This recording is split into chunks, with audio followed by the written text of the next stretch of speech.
વિશ્વાસ હતો 15 કદાચ જો થયા હોત ને તોય આપણા ખેડૂત ભાઈઓ એમ કહેવાના હતા 18 થાય એટલે આપી દેવું. આ દેવાના નહોતા. ઘણી વખત આપણે રડો નાખતા હોય ભાવ નથી મળતા જ્યારે મળે ત્યારે આપણે વેચી નથી શકતા ભાવ.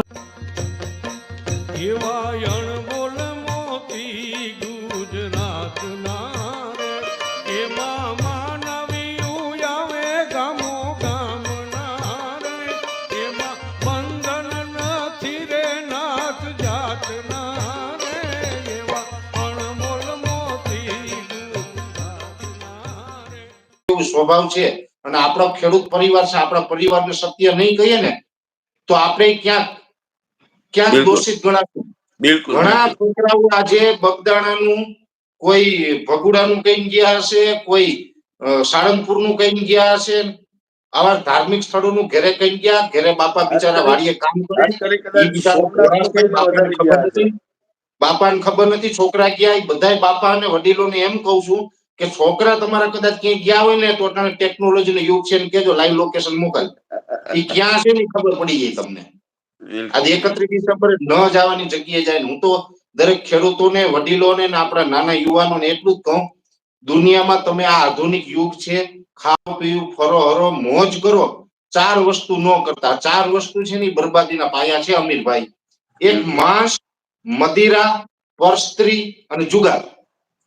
આ 4 વસ્તુમાંથી એક પણ દુર્ગુણ તમારામાં આવ્યું ને તો ભગવાન તમને બચાવી નહીં શકે. અને આ 4 વસ્તુથી જો તમે દૂર રહેશો ને તો દુનિયાની કોઈ પણ તાકાત તમને દુખી નહીં કરી શકે. એટલે માંસ, મદિરા, પરસ્ત્રી અને જુગાર, આ 4 વસ્તુ બાદ કરી અને પછી તમારે જે કરવું એ બધું કરજો. અને હવે જે વાત કરવાની છે જીરુની, તમે વાત કરતા હતા કે આપણે 12,000 થયા, 13,000 થયા. અમીરભાઈ, મેં આપણા છેલ્લા 2-3 દિવસથી હું દ્વારકા જિલ્લામાં હતો, ખંભાળિયા, ભાણખોખરી ને જામગઢકામાં, એમાં મેં ખેડૂત મીટિંગ કરી. ન્યાય મેં ખેડૂત ભાઈઓને કીધું, મેં કીધું દુઃખ છે કે આપણે 13,000 માં વેચી નથી શક્યા. ને આમાં આપણી માનસિકતા એવી છે ખેડૂત ભાઈઓની, જયારે 8,000 થયા ને ત્યારે ખેડૂતે એમ વાત કરી કે 10 થાય એટલે આપી દેવું. હા કે 10 થાય તો 12 થાય ત્યારે આપી દેવું. પછી 12 થઈ ગયા, 13 થઈ ગયા, 13 થયા ને ત્યારે એમ કહેતા હતા કે 15 થાય ત્યારે આપી દેવું. અને અમીરભાઈ, મને વિશ્વાસ હતો 15 કદાચ જો થયા હોત ને તોય આપણા ખેડૂત ભાઈઓ એમ કહેવાના હતા 18 થાય એટલે આપી દેવું. આ દેવાના નહોતા. ઘણી વખત આપણે રડો નાખતા હોય ભાવ નથી મળતા જ્યારે મળે ત્યારે આપણે વેચી નથી શકતા, ભાવ લઈ નથી શકતા. એટલે દરેક વસ્તુની અંદર સંતોષ રાખવો જોઈએ. અને 10,000 ઉપર ગયા ને જયારે ભાવ, ત્યારે મેં એક વખત એલર્ટ કર્યા હતા. પછી આમાં મને બીક લાગે અમીરભાઈ, અમે એમ કઈક નાની વેચી જ નાખો અને પછી વેચી નાખીને 20,000 થાય પાછું તકલીફ પડે, માર્કેટ નક્કી ન હોય. પણ મને એમ લાગતું હતું કે હવે આ માર્કેટ પાછું પડશે. એટલે 10,000 ઉપર એક વખત ગયું ને ત્યારે મેં એમ કીધું હતું કે ભાઈ મારી પાસે જીરું નથી, મારી પાસે હોય તો હું વેચી નાખું. આવું મારું માનવું છે. હવે આમ આપણે સંકેત આપ્યો, આ સંકેતમાં સમજી જવું જોઈએ. આપણે 1000 દિવસની તેજી, 1000 દિવસની મંદી આ વાતે કરી હતી ગયા વખતે, બરાબર ને? બસ હવે આ 1000 દિવસની આવી મંદી.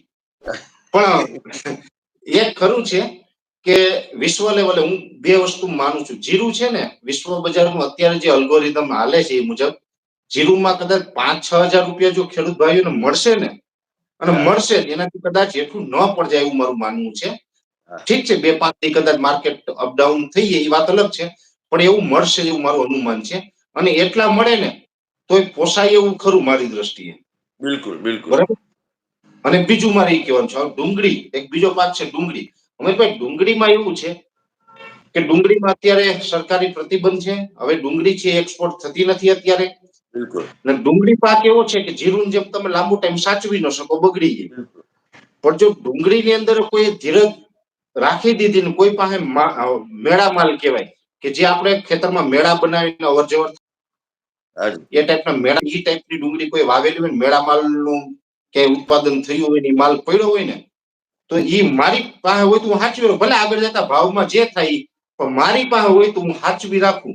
કેમ કે મને એવું લાગે કે લગભગ 1-1.5 મહિનામાં લગભગ છે ને ડુંગળી પાછી એક વખત પ્રતિબંધ હટશે ને એક વખત માર્કેટ એનું ઊંચું જાહે એવું મને ક્યાંક એવા સંકેત મળ્યા છે. અને બીજું એ તમને કહું, જે ડુંગળી અહીંથી એક્સપોર્ટ થાય ને કઈ ડુંગળીના આખા ગાંઠિયા એક્સપોર્ટ નથી થતા. અહીંયા આ બહુ સમજવા જેવી બાબત છે. આવનારા સમયની અંદર ડુંગળીની બહુ માંગ રહેવાની છે, કાયમી માટે રહેવાની છે. અને દરેક દેશ જેમાં યુરોપના દેશો છે ને એ ડુંગળીનો બહુ સંગ્રહ કરશે. આપણે અહીંથી એક્સપોર્ટ કરીએ ને એ આખી ડુંગળી એક્સપોર્ટ નથી થતી. ભાવનગર જિલ્લામાં મહુવા છે, મહુવાની અંદર ગુજરાતનું પહેલા નંબર 1 યાર્ડ છે ડુંગળીનું, અને ભારતનું ત્રીજા નંબરનું અને ગુજરાતના પહેલા નંબરનું એવું મોટામાં મોટું યાર્ડ મહુવામાં છે. અને મહુવામાં ડુંગળીનો પાવડર બનાવવાના કારખાના હોય છે. અહીંથી ડુંગળીનો પાવડર બનાવી નાખીને પાવડર એક્સપોર્ટ કરે. પાવડર છે દવામાં કે બીજે ક્યાંય તો ઠીક છે એક્સપોર્ટ થતો હશે, પણ જ્યાં એકાબીજા યુદ્ધ થતા હોય ને, જેવી રીતે યુક્રેન રશિયાનું યુદ્ધ, પછી ઇઝરાયલ ને હમાસ નું જે કઈ હમણાં આપણે સમાચારમાં સાંભળીએ એ યુદ્ધ હાલે છે. આ યુદ્ધમાં જે અમુક જે કહેવાય ને કે અમુક શસ્ત્રોનો ઉપયોગ કરે, ઘણી વખત નથી પરમાણુ બોમ્બ ફોડી દે, ઓલો બોમ્બ ફોડી દે, એ પાછો આપણો વિષય નહીં, પણ આપણે એવું સાંભળતા હોય. આ જે અમીરભાઈ આ જે બોમ્બ ફોડે ને એની અસરો ઘણી વખત આ તમામ અસરોમાંથી કોઈ બચાવી શકે ને તો એ માત્ર ડુંગળી જ છે. એટલા માટે આ ડુંગળી છે આપણે આ યુદ્ધમાં છે ને એનો પ્રતિકાર કરવા માટે આજે ઝેરીલા કોઈ બોમ્બ ફોડી દે તો એમાંથી બચવા માટે ડુંગળીનો પાવડર છે ને એ સામે છોડવાથી એમાં બચી શકાય છે. અને એના માટે યુરોપ કન્ટ્રીઓ તો સંગ્રહ કરવાનું ચાલુ કરી દીધું છે. અને વિશ્વના ઘણા બધા દેશો છે ને હવે ધીમે ધીમે આ સંગ્રહ કરવાનું ચાલુ કરશે. એટલે કાયમી માટે છે ને ડુંગળી કદાચ આમાં માર્કેટમાં સારું રહેશે એવું મારું અનુમાન છે. અમિતભાઈ, ખૂબ સરસ મજાની વાત પરેશભાઈ આપે કરી છે કે મેં જેમ શરૂઆતમાં આપણે વાત થઈ કે અત્યારે કોઈ પણ પાક, ખાસ કરીને શિયાળુ પાક ખૂબ ખર્ચાળ, ખેડૂતો માટે એટલી જ મજૂરી, એટલા જ બિયારણોના ભાવ, એટલું જ આ બધી પરિસ્થિતિઓમાં ખેડૂતો અત્યારે ખરેખર ઘણું બધું રોકાણ કરી લેતા હોય. પછી એનું ભવિષ્ય જે છે એ પાકનો જે ભાવ છે, પોષણક્ષમ ભાવ મળે છે નથી મળતા. એમાંય ખાસ કરીને ડુંગળીની વાત આપણે કરી ને કે સરકારે કઈક પ્રતિબંધો મૂક્યા છે નિકાસ માટેના, અને એટલું બધું ખર્ચાળ આ પાક છે કે એમાં જો ખેડૂત કદાચ સાદી ભાષામાં કહીએ તો એમાંથી ફગે તો એને ખૂબ અઘરું પડતું હોય છે.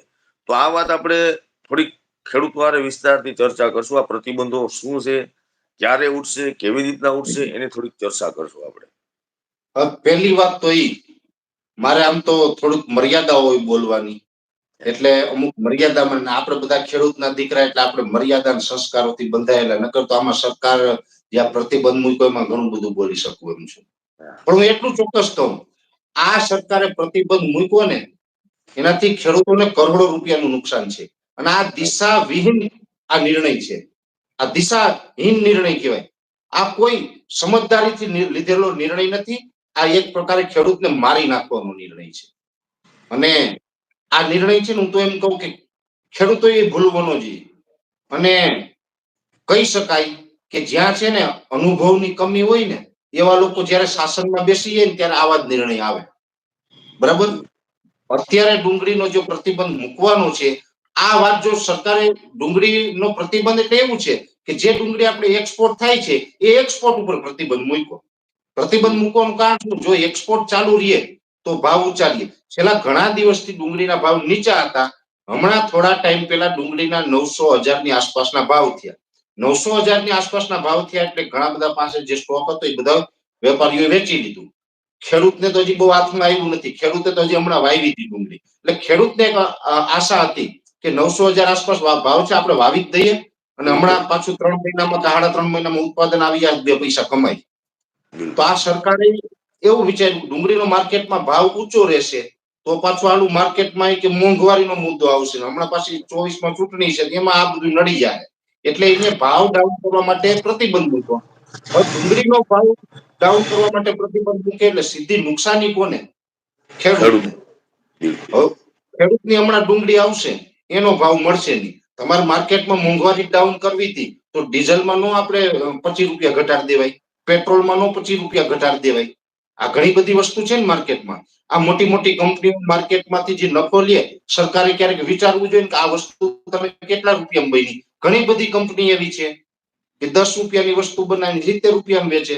તો એમાં ભાવ ઘટાડો કરાવી નાખો નહીં, પણ ન્યા ન થઈ શકે. ખેડૂત પાસે થાય. શું કામ થાય? આ બિનસંગઠિત ઇકોનોમી છે. જો હમણાં હું તો સરકાર પાસે માંગ કરું, લ્યો હવે ખેડૂતને આપણે બધા આગળ તો આવવું છે. ગુજરાતના ખેડૂતને જો આપણે આગળ લઈ આવવા માંગતા હોય, સરકારે આગળ લઈ આવવા માંગતી હોય, હમણાં સરકારે એક એવો નિર્ણય કર્યો ગાંધીનગરની અંદર કે ગિફ્ટ સિટી છે, ન્યાય કે બિઝનેસ ડેવલપ થાય ને બિઝનેસ એમાં વિદેશી લોકો આવે ને બિઝનેસ ડેવલપ થાય એટલે ન્યાય કે દારૂ માટે છૂટી કરી દેવી છે. બિલકુલ એટલે બિઝનેસમેનોને વેપારીનો ફાયદો કરાવવા માટે જ ને. હવે તમે વેપારીને ફાયદો કરાવવા માટે જો આ દેશની અંદર વેપારીને ફાયદો કરાવવા માટે દારૂની છૂટી આપતા હોય તો પછી અમારા ખેડૂતને ફાયદો કરાવવા માટે ગાંજો વાવવાની છૂટી આપતી શું વાંધો છે? અમારા ખેડૂત બે પૈસા કમાય કે ન કમાય અમીરભાઈ? બિલકુલ ગાંજો વાવવાની છૂટી આપે આપને તો આપણે બધા ખેડૂત ગાંજો વીઘા વીઘા આપણે બધા કરીએ હાલો. સરકાર છૂટી આપે. હું તો માંગણી કરું છું કે ભાઈ વેપારી માટે જો તમે ગાંધીનગરમાં આપી શકતા હોય દારૂની છૂટી તો અમારો શું ગુનો છે? અમને ખેડૂતને ગાંજો વાવવાની છૂટી આપો ને. અમે જાજુ નહીં, ખાલી એક વીઘાની પરમિશન આપો. એટલે અમારે શું છે, ઘર પરિવારના રોટલા તો એમાંથી નીકળે. આમાં તમે ડુંગળી ઉપર ને એમાં અમારે કઈ નીકળતું નથી. ડુંગળી ઉપર આપણે ખેડૂતના ઘર હાલતા નથી. એમાં માન ઉત્પાદન લઈ આવીએ, મોંઘું ખાતર નાખવાનું, મોંઘી દવા છાંટવાની. હવે મજૂરી મોંઘી થઈ ગઈ અત્યારે. 400-500 રૂપિયા વગર કોઈ મજૂર નથી મળતા. હવે આ બધું ઊંચા ખર્ચા કરી અમીરભાઈ અને આપણે આ ઉત્પાદન માન કરીને લઈ આવીએ, એમાં પાછા સુકારો આવે ને આ આવે ને ઓલું આવે ને આમાં ઘણી તકલીફ થાય. એ બધી તકલીફ વેઠી અને આપણે ઉત્પાદન લઈ આવીએ તો એ પ્રતિબંધ મૂકી દે. હવે નિકાસ ઉપર પ્રતિબંધ, ઓલા 900,000 હતા ને એ સીધા 400 થઈ ગયા. લ્યો, બિલકુલ 400 ન થયા. કદાચ કોઈ એવું કીધું ના 400 નથી થયા તો ન થયા હોય તો આખા ગુજરાતના ખેડૂત વતી એમ કહું, તમારે 400 ઉપર જેવી ડુંગળી અમે આપી એ બધી સંભાળવી હોય તો આપણે સોદો કરી નાખીએ. બરાબર. અને પરેશભાઈ, એક ખેડૂતના દીકરા તરીકે મેં પોતે આ ફીલ કર્યું છે, મેં પોતે જોયું છે અને તમે પણ ખેડૂતના દીકરા છો, તમે પણ અનુભવ્યું છે કે જ્યારે પાક ખેડૂતના ઘરમાં આવે છે ત્યારે જે ભાવો છે તે ખબર નહીં જે કઈ ચમત્કાર થતા હોય પરંતુ ડાઉન વધુ થયા છે, નીચે વધુ ગયા છે. અને ખાસ કરીને જયારે ખેડૂત વેચવા ગયો છે પછી તે માર્કેટ યાર્ડ હોય, બજાર હોય, ત્યારે વેપારીઓ સામે વેચવા ખરેખર અને ખબર નહીં જે કમનસીબી છે. અને સાથે એક મુદ્દો બધા ખેડૂત મિત્રો વતી, ત્યારે પરેશભાઈ તમે અમારી સાથે હોય, તમારા અવાજથી કદાચ એ મુદ્દો અમે લેશું તો કોઈ અધિકારીઓ સુધી જલ્દી પહોંચશે, તેની અસર જે છે તે કઈક અલગ જ થતી હોય. મેં વાત કરી ને કે ખેડૂતના દીકરા તરીકે ખેતરમાં જે પાણત છે, જે પિયત જે આપતો હોય તે ખેડૂતનો દીકરો એક જ પિયત આપતો હોય, પરંતુ પાછળ જે ઘર આખું હોય ને એ જાગતું હોય. આવા દ્રશ્યો મેં જોયા છે. શા માટે? કારણ કે રાતે 12 વાગે 20 વર્ષનો દીકરો જયારે પાણત કરતો હોય ત્યારે ઘરે એની માં જાગતી હોય. મારી વાતમાં તથ્ય એટલું છે, કારણ કે ત્યાં ખરેખર જે પાકમાં જીવ જત આ તે ઘણી બધી તકલીફ આપણને ખબર છે. રાતે કેટલા બધા પ્રોબ્લેમ ઉભા થતા હોય. શિયાળાની કડકડતી ઠંડી હોય, રાત લાઇટ જ એવી રીતના મને તમને પાવર જ એવી રીતના મળે છે કે ફરજિયાત રાત્રે જ પાણત કરવી પડતી હોય છે. આ મુદ્દા ઉપર થોડોક તમે પ્રકાશ પાડશો પરેશભાઈ? હમીરભાઈ, આ મુદ્દા ઉપર હું સરકાર સામે ઘણી વખત ડિમાન્ડ કરી ચૂક્યો છું. હું તમને વાત કરું 19-20 સતત મેં છે ને સરકારને કીધું કે ભાઈ તમે કોઈ યોજના આપો અને એ યોજનામાં ખેડૂતને દિવસે જ પાવર મળવો જોઈએ. ત્યારે 2020 ની અંદર આપણી વારંવારની રજૂઆત, જેમાં મેં યુટ્યુબના માધ્યમથી રજૂઆત કરી, ઈમેલથી રજૂઆતો કરી જે તે સમયે, અને જે તે સમયના મુખ્યમંત્રી જે તે સમયના કૃષિ મંત્રીએ પછી એવી જવાબ પણ આપ્યો તો મને સારું લાગ્યું. એને એવું કીધું કે ચાલો અમે લઈ આવીએ છીએ યોજના. 2020માં યોજના કરી કિસાન સૂર્યોદય યોજના.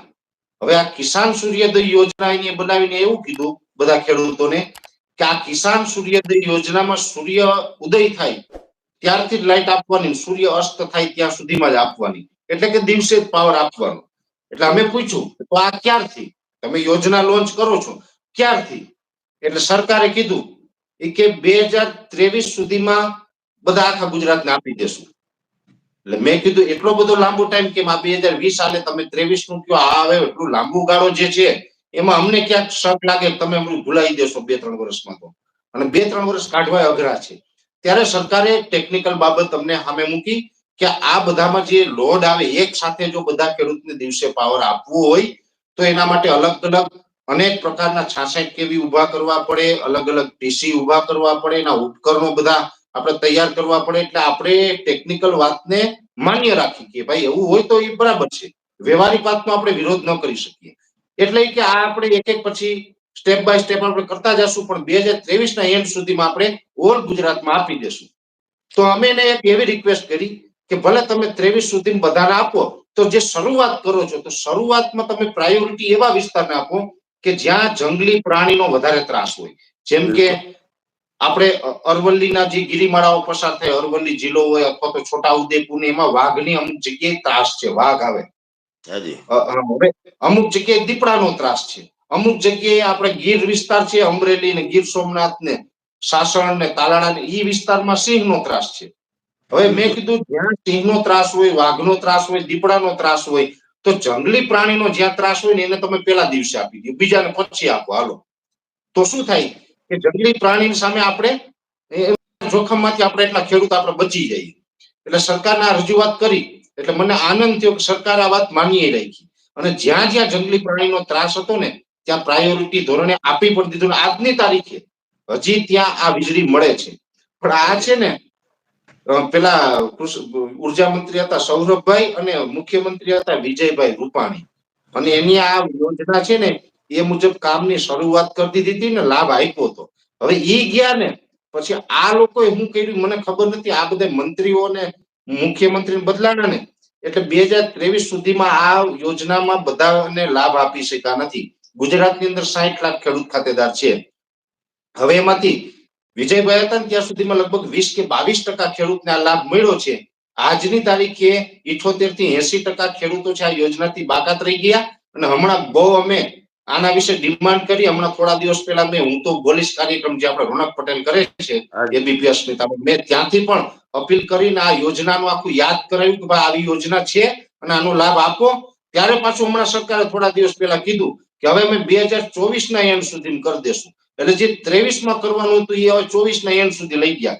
એક આખું વર્ષ પાછળ આપણે ધકેલી દીધા. આ ખોટું છે. એટલું બધું આમાં સમય ન લેવાનો હોય, તાત્કાલિક ધોરણે આ. અને ગુજરાતની એટલા માટે ડિમાન્ડ કરું છું અમીરભાઈ, અમે બધા સર્વે કર્યા છે. આ કોઈ મૌખિક વાત કે આડેધડ વાત નથી કરતો. અને સરકારે પણ એના આંકડા લઈ લેવાની છૂટ. ગુજરાતની અંદર જે ખેતીનો પાવર જે ખેડૂત વાપરે છે ને એ 80% પાવર શિયાળા દરમિયાન વાપરે છે. બિલકુલ એવી રીતે હું તમને લોજિકલી સમજાવું. ચોમાસા દરમિયાન આપણે કોઈ પણ પાક વાવીએ, કુદરતી રીતે વરસાદને કારણે આપણો પાક પી જાય છે. એક વાત અલગ છે, ક્યારેક એકાદો વરસાદ ખેંચાણો હોય ને એકાદું પાણી પાવું પડે, એ વાત અલગ છે. પણ મોટા ભાગે આપણે કુદરતી રીતે પાક પી જાય. ઉનાળાની અંદર શું હોય, મોટા ભાગના ખેડૂતને પાણી ન હોય. અને અગર જો પાણી હોય તો જે ખેડૂત પાસે 50 વીઘા જમીન છે ને એ 10 કે 15 વીઘાનું વાવેતર કરે ઉનાળામાં. 20 વીઘા જમીન હોય તો 5 વીઘાનું વાવેતર કર્યું, કેમ કે બધામાં પાણી ન પહોંચી શકે. એટલે ઉનાળામાં બહુ વાવેતર થતું નથી. એટલે ચોમાસું ને ઉનાળું બંનેનું તમે મિક્સ કરો ને તો 20% પાવર વપરાય છે. સૌથી વધારે પાવર શિયાળામાં વપરાય છે, કેમ કે ચોમાસું પૂર્ણ થયું હોય, પાણીની વ્યવસ્થા હોય અને શિયાળામાં દરેક ખેડૂત વાવેતર કરે છે. શિયાળાની અંદર 80% પાવર વપરાય છે. એટલે તમે મેં તો એવું માંગ કરી હતી કે ચોમાસામાં ઉનાળામાં તમારે રાત્રે આપવું તો આપો, વાંધો નથી. શિયાળામાં દિવસે આપો, કેમ કે શિયાળાની અંદર વધારે વપરાશ થાય છે અને શિયાળાની અંદર રાત્રે ઠંડી પણ ખૂબ પડે છે. એટલે ઠંડીની અંદર રાત્રે પાણી વાળવું દરેક ખેડૂતને આ અનુકૂળ આવતું નથી. આપણી વાત જે હતી એ લોજિકલી હતી, પરફેક્ટ વાત મૂકી હતી. આંકડા સાથે મેં સર્વે કરીને વાત મૂકી હતી. આપણે કોઈ સર્વે વગર એમને કોઈ હવામાં ફાયરિંગ કરવાવાળા માણસ નથી અમીરભાઈ. અને બાકી આ સરકાર છે એ એવડી યોજના છે આપણી વાત ઉપર લઈ આવે ને. આઈ એમ તો આ કહેવાય ને કે કાકસિયા કાકા છે. આ કે ઓછા નથી. મારે એના વિશે બીજું કઈ બોલવું નથી, કેમ કે ખેડૂતને અત્યારે એની યોજના નથી પૂરી કરી. ડુંગળી ઉપર ભાવનો પ્રતિબંધ મૂક્યો અને બીજી ઘણી બધી અત્યારે એની ક્ષતિઓ છે ને. આ ખીજ અત્યારે બીજી કઈક લાઈવમાં ઉતરશે, નોખું થાય પાછું કઈ. એટલે લાઈટ લીધે આ ડિમાન્ડ આ છે. અને હજી પણ કઉ છું સરકારને, કદાચ ઉદ્યોગપતિઓને પાવર તમારે દિવસે બંધ કરવો પડે એને કરી દો. એના પેટ કારખાનાની અંદર રાત્રે કારીગરો ભલે કામ કરતા, એને તમે તારે રાત્રે આપજો, પણ અમારા ખેડૂતોને દિવસે પાવર આપવો. જે તમારા માધ્યમથી પણ હું માગણી કરું છું.